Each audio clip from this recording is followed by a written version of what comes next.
A deputada federal Érica Hilton, ela criticou a PEC número 12 de 2026, protocolada por 36 senadores da oposição.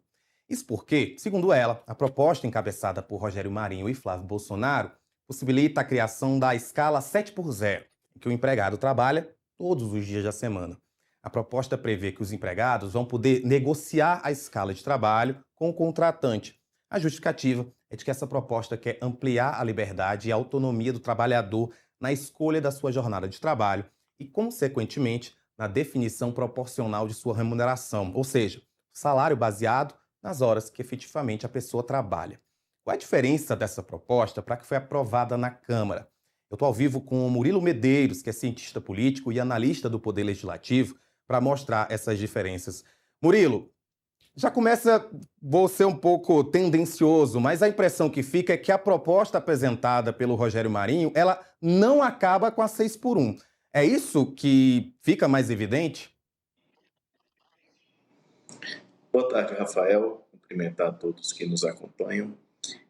De fato, ela não acaba com a jornada 6 por 1, mas faculta ao trabalhador, dá liberdade ao funcionário a escolher sua jornada de trabalho conforme as horas trabalhadas. É um resquício, Rafael, ainda da época da reforma trabalhista, quando o senador Rogério Marinho, em 2017, foi o relator dessa matéria na época do governo Michel Temer.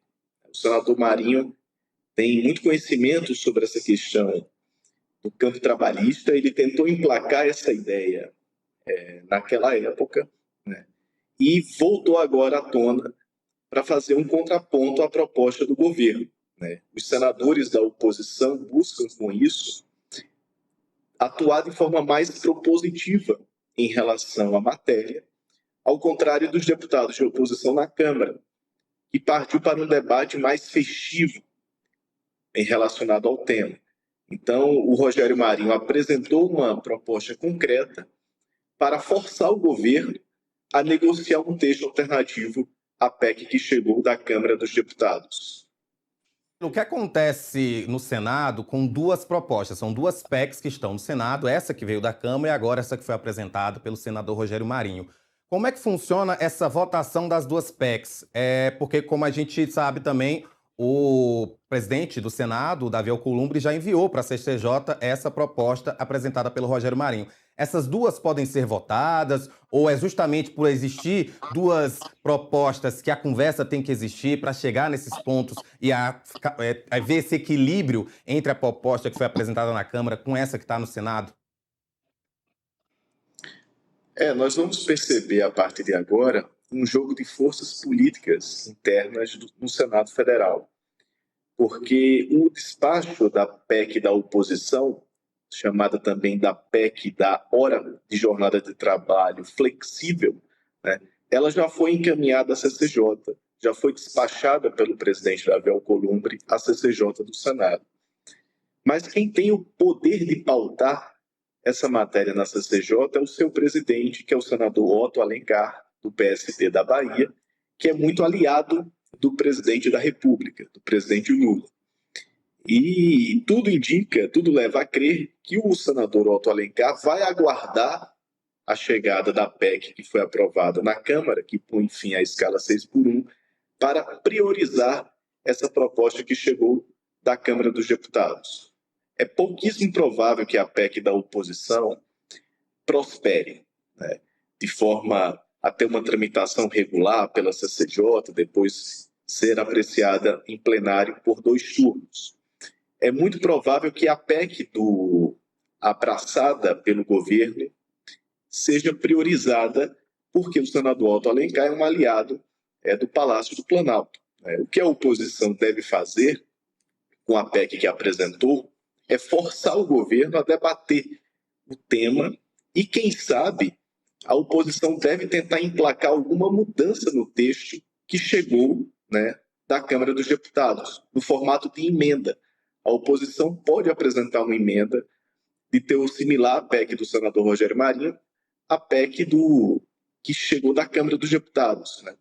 E por se tratar de PEC, Rafael, exatamente o texto para ser promulgado precisa ser similar ao aprovado na Câmara e no Senado. Caso o Senado promova alguma mudança de texto de redação de mérito em relação à matéria que chegou da Câmara, necessariamente a PEC retorna para uma nova análise e deliberação na Câmara dos Deputados. Murilo, a expectativa do governo era de que a PEC pudesse ser aprovada ainda em 2026. Com essas possibilidades de mudança no texto, você acredita que há ainda chances de que esse texto seja aprovado em 2026? Ou com eleições, até a Copa do Mundo, isso vai acabar realmente sendo empurrado para o ano que vem? O calendário, a partir de agora, é muito curto. Temos a Copa do Mundo, temos as festas de São João, que também devem paralisar os trabalhos legislativos no Congresso Nacional, e logo depois as eleições. Então, o calendário é extremamente curto. E para essa PEC realmente ser aprovada, promulgada antes da eleição, é preciso haver um entendimento político, né? Especialmente entre o presidente do Senado e o Palácio do Planalto. A relação entre o senador Davi Alcolumbre e o presidente Lula hoje está um tanto distanciada, né? Desde quando o Senado rejeitou a sua indicação para o Supremo Tribunal Federal, de Jorge Messias, e também com outras sinalizações do presidente Davi, quando convocou a sessão do Congresso Nacional para derrubar os vetos da lei da dosimetria. Desde lá, a relação de Davi Alcolumbre com Lula se mantém um pouco fria. Inclusive, outras pautas de interesse do governo, como a PEC da segurança pública, continua travada, né, na mesa do Senado Federal por conta desse impasse, dessa falta de diálogo entre a presidência da República e a cúpula do Senado. Então, para essa matéria ser aprovada, ser promulgada antes das eleições, é imprescindível que o Palácio do Planalto busque refazer as pontes políticas com o presidente do Senado Federal, que, ao fim e ao cabo, é o presidente do Senado que vai ditar o ritmo da tramitação dessa PEC. Se vai ter calendário especial ou não, se os prazos de apreciação em primeiro turno e segundo turno da PEC serão encurtados ou não. Então, tudo vai depender desse alinhamento político entre o presidente do Senado e o Palácio do Planalto. Se ocorrer, né, esse entendimento, essa reaproximação, é provável que a PEC ainda saia antes das eleições, já que tem forte apelo popular. Porém, caso haja ainda esse distanciamento político, eu não descartaria dessa PEC ficar para após as eleições. Tudo vai depender do arranjo político a ser feito nas próximas semanas. E pergunta difícil de ser respondida, mas dentro do cenário político que o senhor acompanha, o senhor acredita que essa relação entre Lula e Alcolumbre possa melhorar? Pergunto isso também porque hoje no Metrópolis a gente já trouxe notícias em que mostram que Alcolumbre tem se dito aí disposto a conversar, mas que Lula diz ali que está com a agenda muito lotada, está tendo muito o que fazer, porque nessa campanha está sendo mais difícil. Mas, enfim, você acredita que essa amizade possa voltar a florescer e pautas como essa, como a escala 6x1, possam ter mais andamento mais rápido? Eu acredito que sim, porque o senador Davi Alcolumbre é um político muito habilidoso, de bom trânsito entre diferentes perfis ideológicos. Ele já foi muito próximo do governo Lula lá atrás, houve esse distanciamento momentâneo, mas nada impede que haja uma reaproximação política com o andamento da eleição. Até porque no Amapá, o estado natural do senador Davi Alcolumbre, a sua base política é muito próxima à do presidente Lula, né? A base política de apoio do senador Davi não é próxima do bolsonarismo, por exemplo. Então, é provável que no plano federal ocorra, sim, essa reaproximação, mesmo que momentânea, mesmo que tática, para viabilizar o andamento de algumas propostas de interesse do Palácio do Planalto, como a PEC da Segurança Pública, agora a PEC do fim da escala 6x1. De forma estratégica, é até melhor que o Palácio do Planalto busque essa reaproximação para não correr o risco de ver sua agenda legislativa travada.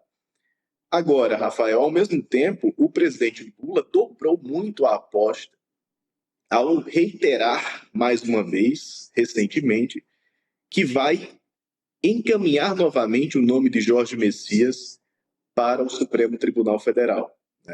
O Senado rejeitou, por ampla maioria, o nome de Messias, e o presidente, mais uma vez, reiterou, dias atrás, que vai reenviar o nome de Jorge Messias. Isso, na cúpula do Senado, pode repercutir um pouco mal e pode atrapalhar um pouco o andamento da PEC. Então, a sinalização de reaproximação não depende apenas do presidente do Senado. O Palácio do Planalto também precisa fazer o esforço político para viabilizar essa reaproximação. E como não tem base majoritária no Senado, o Palácio do Planalto precisa reforçar essa articulação política para não correr o risco de sofrer novas derrotas no campo legislativo nas próximas semanas. É isso, Murilo. Muito obrigado por participar novamente do Agora Metrópolis, trazendo aí seus insights em relação a essas questões políticas tão importantes no país. Obrigado, Rafael. Foi um prazer participar do programa.